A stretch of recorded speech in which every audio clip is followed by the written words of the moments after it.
அரசியல எல்லா தெய்வங்களையும் வழி அனுப்பி வைக்கும்போது எல்லா நாதங்களும் ஒழிக்கும்போது ஐயாவுக்கும் இடையில வந்து சிவபெருமான் இருக்கிற மாதிரி காட்சி கொடுக்குது. உட்கார்ந்துட்டு இருக்கும்போது பன்னீர் வாடு பூக்களோட அறிமுகம் அப்படிதான் வந்திருக்கு. சாயனம் அது நீ கண்ட காட்சி இதெல்லாம் இது மட்டும்தான் நடக்கும். ஒரு குழந்தை வந்து சுத்திக்கிட்டே இருக்க மாதிரி கூடயே சுத்திக்கிட்டு இருக்க மாதிரி தோணிக்கிட்டே இருந்துச்சு. வாழை தேவி ஒரு குழந்தைன்னா வாழை தேவி தான்.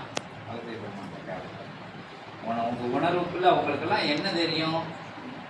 இறை சபையில் அப்படி உணர்த்தப்படுது. இறை சூட்சமத்தால வேற எங்கேயும் இப்படி நிகழ்மானா நிகழாது.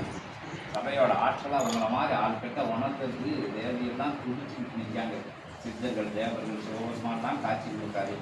தலையில நின்று தவம் இருக்காங்க. அங்கெல்லாம் காட்சி கொடுக்காத சிவபெருமான். நீங்கள் படிக்கிற பிள்ளைகளுக்கு ஆன்மீகம்னா என்ன, இந்த ஞானம்னா என்னன்னு அவங்களுக்கெல்லாம் காட்சி கொடுப்பாங்கன்னா உங்களோட சரணாகதி நீங்கள் சபையை நம்பத நிலையோட சபையின் ஆற்றல் பிரபஞ்சம் முழுக்க தெரியணும் அப்படிங்கிற நிலையும் அதுக்குள்ள இருக்கு அப்படின்னு சொல்லி அகத்திய பெருமான் தெய்வங்களை சமர்ப்பணம் செய்வோம்.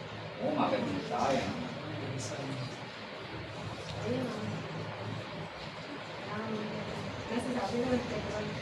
இல்லை நீ கேட்கலாம்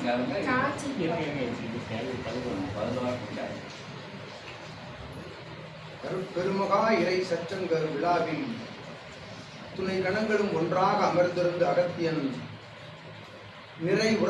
நிறைவு பெறும் நிறைவான உரையாக அற்புதமாக வாழை சித்தனுடைய ஆற்றலின் மூலம் நடைபெற்ற சச்சங்க விழாவில் அக்காலகட்டமதில் அகத்தியன் உரைத்த ஆசி நிலையதில் அத்துணை கணங்களும் அகமகிழ்வோடு எழுந்து நிற்கையில் ஆற்றல் கொண்டு அத்துணை கணங்களுக்கும் ஆசி வழங்குகின்ற அற்புத பெருநிகழ்வாய் அண்ட பிரம்மாண்ட நாயகன் அமர்ந்திருந்து ஆசி வழங்கினார் என்றும் அற்புதத்தில்